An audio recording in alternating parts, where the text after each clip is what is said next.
Students, मैं doctor Mahavir Singh Yadav, associate professor physics, government college Barmer.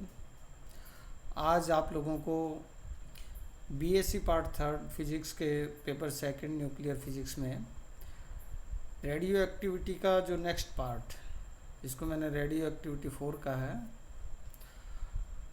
वो अपने इस लेक्चर के अंदर बताने वाला हूँ। और आज के इस लेक्चर के अंदर विशेष रूप से रेडियो एक्टिव इक्विलिब्रियम, उसका ऊपर मैं अपना व्याख्यान देने वाला हूँ। कल मैंने रेडियो एक्टिव इक्विलिब्रियम के बारे में, आइडियल इक्विलिब्रियम के बारे में बताया था कि एक ऐसी स्थिति आती है जब पेरेंट और डॉटर न्यूक्लियस, उनकी जो एक्टिविटी है वो बराबर हो जाती है, तो उस अवस्था को आइडियल इक्विलिब्रियम के नाम से जानते हैं। आज मैं उन्हीं को आगे बढ़ाते हुए और ट्रांजिएंट इक्विलिब्रियम और सेकुलर इक्विलिब्रियम, उनके ऊपर विशेष रूप से फोकस करूंगा। ध्यान से सुनेंगे और यदि कोई दिक्कत आती है तो मेरे से समस्या का समाधान कर सकेंगे।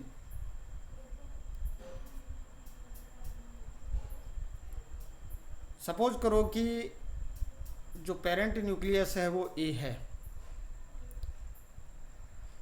डॉटर न्यूक्लियस बी के अंदर वो कन्वर्ट होता है, और ये जो न्यूक्लियस बी होता है ये भी रेडियो एक्टिव सब्सटेंस होता है, न्यूक्लियस होता है। ये तीसरे या फाइनल जो न्यूक्लियस, जो कि लॉन्ग लिव्ड न्यूक्लियस होता है, स्थायी न्यूक्लियस होता है सी, उसके अंदर ये कन्वर्ट हो जाता है। तो ए से बी में डीके होने का जो प्रोसेस है वो लैम्डा ए डीके कांस्टेंट के माध्यम से होता है, और इसी तरह से बी से और सी में जो डीके प्रोसेस है वो डीके कांस्टेंट लैम्डा बी के माध्यम से होता है।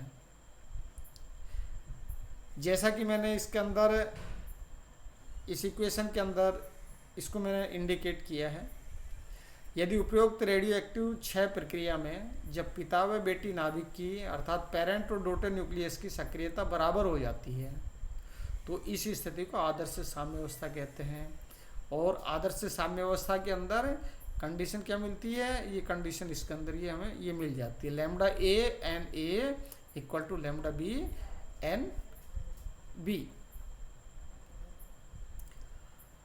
अब मैं नेक्स्ट चलता हूँ, तो उसके अंदर ट्रांजिएंट इक्विलिब्रियम क्या होता है और सेकुलर इक्विलिब्रियम क्या होता है उसको एक बार मैं डिफाइन कर देता हूँ।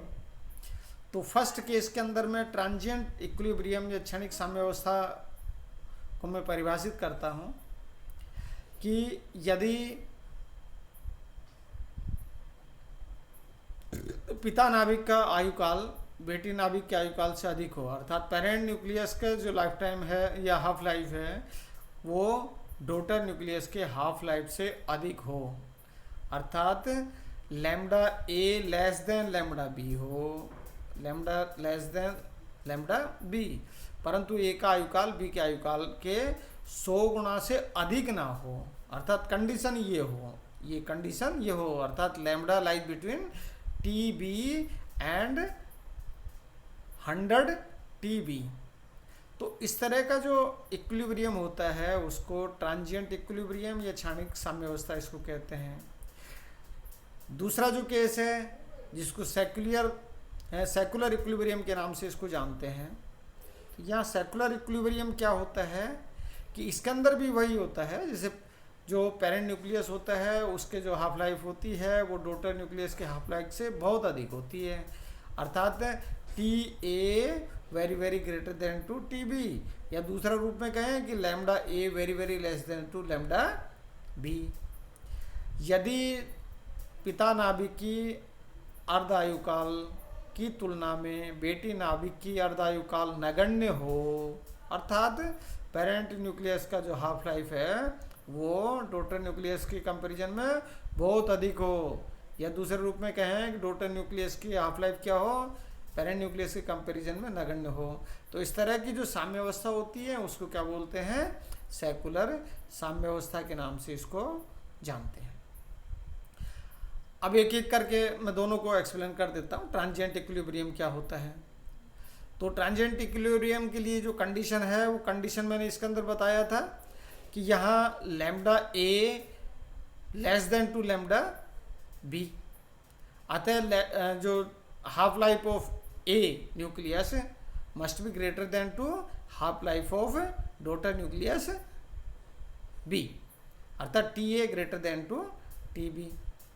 तो नाभिक बी की जनन दर अर्थात d N B upon D T equal to lambda A N A minus lambda B N B, क्योंकि ये प्रोसेस प्रारंभ हो जाता है, नाभिक भी बनना भी शुरू हो जाता है और उसका क्या हो जाता है, डिके होना भी शुरू हो जाता है। तो वहाँ उसकी जो वृद्धि की दर है और D N B upon D T, जैसे कल मैंने इसको निकाला था, तो lambda A N A minus lambda B N B के बराबर ये हो जाता है।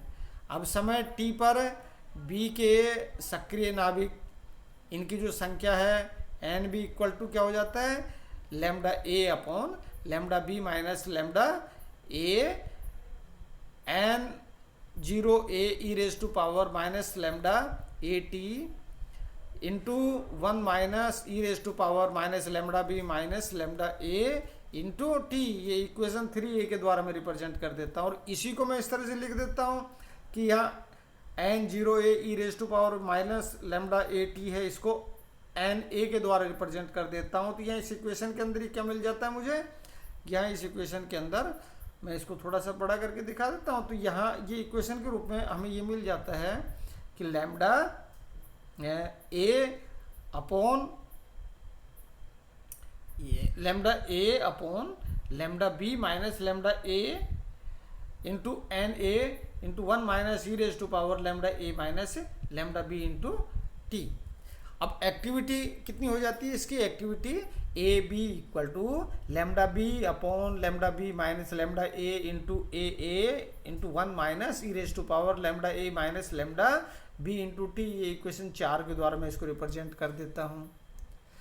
Since lambda A less than to lambda B, अब यदि टी का अधिक हो, तो टी का मान अधिक हो, तो ऐसी स्थिति के अंदर ई lambda A minus lambda B T शून्य की तरफ अग्रसर होगा, क्योंकि लैम्डा ए का मान क्या है, बहुत कम है, मतलब कम है इसके कंपैरिजन में, और टी का मान बहुत अधिक हो। तो ऐसी स्थिति के अंदर यहाँ lambda A minus lambda B शून्य की तरफ अग्रसर होता है। समीकरण 3 व 4 ये जो ऊपर हैं, तो इनको फिर क्या इस रूप में लिख देते हैं, N A equal to lambda A upon lambda B minus lambda A N A, और ए बी की वैल्यू कितनी आ जाती है, lambda B upon lambda B minus lambda A into A. तो यहाँ इक्वेशन 5b के द्वारा इसको रिप्रेजेंट कर देते हैं, या इन्हीं को इस तरह से भी रिप्रेजेंट कर देते हैं कि यहाँ एन ए की वैल्यू रख देते हैं N zero E raise to power minus lambda T. तो यहाँ इक्वेशन 6 से मिल जाती है एन बी के लिए, और यहाँ ए बी के लिए बी नाभिक की एक्टिविटी के लिए क्या हो गया, ये यहाँ ये मिल गया lambda B upon lambda B minus lambda A zero A E raise to power minus lambda A into T. तो यहाँ ये 6a और 6b के रूप में एन बी की संख्या और बी की सक्रियता, उनके लिए इक्वेशन हमें मिल जाती है। इस प्रकार का रेडियो सक्रिय साम्यावस्था ट्रांजिएंट और करंट साम्यावस्था कहलाती है। यहाँ जो इक्वेशन ये 6 है, यहाँ इसको क्या बोलते हैं, इसको कह देते हैं सेकुलर ट्रांजिएंट और करंट ट्रांजिएंट के नाम से इनको जानते हैं। अब ये साम्यावस्था प्राप्त होने में लगने वाला जो समय है वो टी मैक्सिमम क्या समय होगा, जैसा कल हमने निकाला था इक्वेशन के अंदर, log e lambda B upon lambda A upon lambda B minus lambda A. यहाँ जो ये इक्वेशन ये इसके अंदर रिप्रेजेंट किया, इसके द्वारा वो कर देते हैं। अब सक्रिय नाभिकों की संख्या क्या होगी, lambda A B equal to lambda B upon lambda B minus lambda A into A, इसके द्वारा इसको रिप्रेजेंट कर देते हैं। तो यहाँ इस तरह से, और हमें ये टी मैक्स के लिए ये जो ट्रांजिएंट टाइम का जो वैल्यू है वो इस टी मैक्स के द्वारा हम निकाल देते हैं। अब ऐसी स्थिति के अंदर क्या होगा कि यहाँ यदि इसको अर्ध आयुकाल के रूप में इसको रिप्रेजेंट करना चाहे तो ये ए बी अपॉन ए, और ये क्या आ जाता है क्योंकि इन्वर्सली वो होगा, तो ऐसी स्थिति के अंदर यहाँ ऊपर से यहाँ जो मैंने ये इक्वेशन लिखा है इससे और यह इक्वेशन 7 को प्राप्त किया जा सकता है। अब ये इक्वेशन 7 में देखते हैं तो इसके अंदर राइट हैंड साइड है वो अर्धायुकाल का अनुपात है, अतः नियत है, इसीलिए लेफ्ट हैंड साइड वो भी क्या होनी चाहिए, नियत होगा। इसका मतलब क्या हुआ, इसका मतलब ये हुआ कि पिता और बेटी नाभिकों की सक्रियता का अनुपात भी नियत होगा, क्योंकि TA ग्रेटर देन TB होने के कारण बेटी नाभिकों की सक्रियता पिता नाभिक की सक्रियता से अधिक होगी, अर्थात AB greater than to AA। तो यहाँ इस तरह से, और यहाँ ये जो ट्रांजिएंट जो इक्विलिब्रियम है उसको रिप्रेजेंट कर दिया जाता है। अब यहाँ सेकुलर इक्विलिब्रियम क्या होता है, अब उसी तरह से जो सेकुलर इक्विलिब्रियम के लिए कंडीशन तो हमने देख ली थी कि जहाँ TA की जो वैल्यू है वो TB के कंपैरिजन के अंदर क्या है, अत्यधिक है, इसलिए यहाँ इसको लैम्बडा A का मान लैम्बडा B के कंपैरिजन में क्या होगा, बहुत कम होगा, अर्थात lambda A very very less than to lambda B, क्योंकि lambda A is very very greater than TA या half life of parent nucleus is very very greater than to half life of daughter nucleus TB।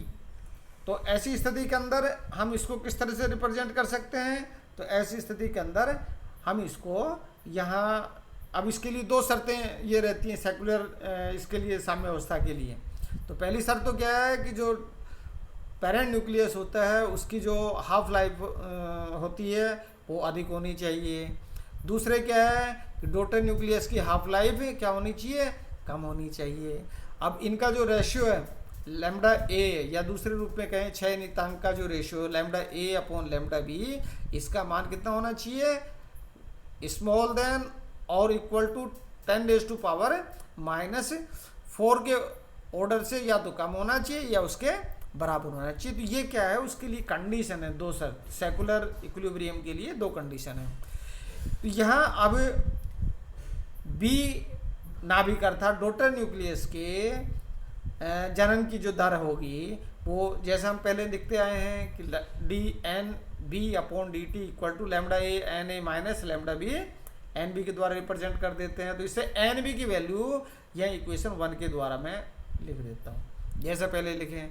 इसी तरह से यहाँ B nucleus की जो सक्रियता है उस सक्रियता को lambda B upon lambda B minus lambda A0A e raise to power minus lambda A into T 1 minus E raise to power lambda B minus lambda A into T। तो यहाँ equation 2 के द्वारा इसको रिप्रेजेंट कर देते हैं। अब इस केस में lambda A is very very less than to lambda B, क्योंकि जो ऑर्डर बताया 10 टू पावर माइनस कितना 4 के ऑर्डर का है, अर्थात lambda A upon lambda B का। तो e raise to power minus lambda A minus lambda B into T, ये लगभग कितना e raise to power minus lambda B के ऑर्डर का हो जाता है, क्योंकि लैम्बडा क्या मान सकते हैं, नेग्लिजिबल मान सकते हैं। तो ऐसी स्थिति के अंदर यह e raise to power minus lambda B T के बराबर हो जाए। तो यह इक्वेशन जो 1 और 2 है वो इक्वेशन 3A और 3B के रूप में हमें यह इसके अंदर ही मिल जाती है। अब चूंकि जो TA यदि ये टाइम T के कंपैरिजन के अंदर क्या है वो ज़्यादा है, तो ऐसी स्थिति के अंदर लैम्बडा A इंटू T क्या हो जाता है, ये 1 से बहुत कम हो जाता है। अतः e raise to power minus lambda A into T approximately क्या हो जाता है, 1 के अप्रोक्सीमेट हो जाता है। तो यदि इसकी वैल्यू ये रख देते हैं तो हमारे पास में क्या जाता है, तो यहाँ NA की जगह N0A तथा A की जगह 0A रख देते हैं। तो NA इक्वल टू ये इक्वेशन मिल जाता है हमें lambda A upon lambda B NA into 1 minus E raise to power lambda BT आ गया ये। और इसी तरह से AB की वैल्यू आ जाती है AB इक्वल टू यहाँ a into 1 minus E raise to power minus lambda B T ये आ जाता है, अर्थात ये 4a और 4b के रूप में मिल जाता है। अब यदि यहाँ पर ये जो इसकी वैल्यू है t very very greater than to T B, तब e raise to power minus lambda B T tends to 0 हो जाता है। तो ऐसी स्थिति के अंदर क्या हो गया, पहली कंडीशन के अंदर जब टी ए का मान क्या है, टी के कंपैरिजन में बहुत ज़्यादा हो तो e raise to power minus lambda A T approximately equal to 1 होता है, परंतु जब टी का मान इस टी बी के कंपैरिजन में बहुत ज़्यादा हो तब e raise to power minus lambda B into T क्या हो जाता है, 0 की तरफ अप्रोच करता है। तो ऐसी स्थिति के अंदर जो इक्वेशन 4 है वो यहाँ हमें मिल जाती है N B upon N A equal to lambda A upon lambda B that is equal to constant. और इसको यदि हाफ लाइफ के टर्म के अंदर इसको रिप्रेजेंट करना चाहेंगे तो ऐसी स्थिति के अंदर क्या आ जाता है, ये इक्वेशन मिल जाती है। तो इक्वेशन 5 है, 5 और ए और बी ये दोनों जो इक्वेशन हैं ये सेकुलर साम्य अवस्था के लिए दो शर्तों को प्राप्त करती हैं। तो ऐसी स्थिति के अंदर यदि इक्वेशन 5a से और हमें क्या मिल जाता है, या नीचे वाली जो इक्वेशन है ये मिल जाती है lambda A N A equal to lambda B into N B. यहाँ ये जो इक्वेशन है ये सेकुलर समीकरण कहलाती है। For T A very very greater than to T B, क्योंकि ये इसके लिए कंडीशन है सेकुलर इक्विलिब्रियम के लिए।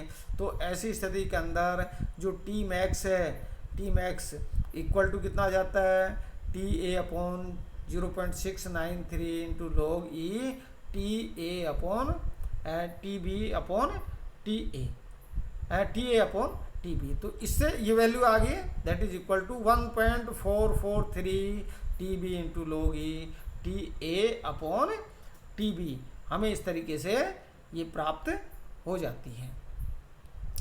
आज के लिए इतना ही, बहुत बहुत धन्यवाद।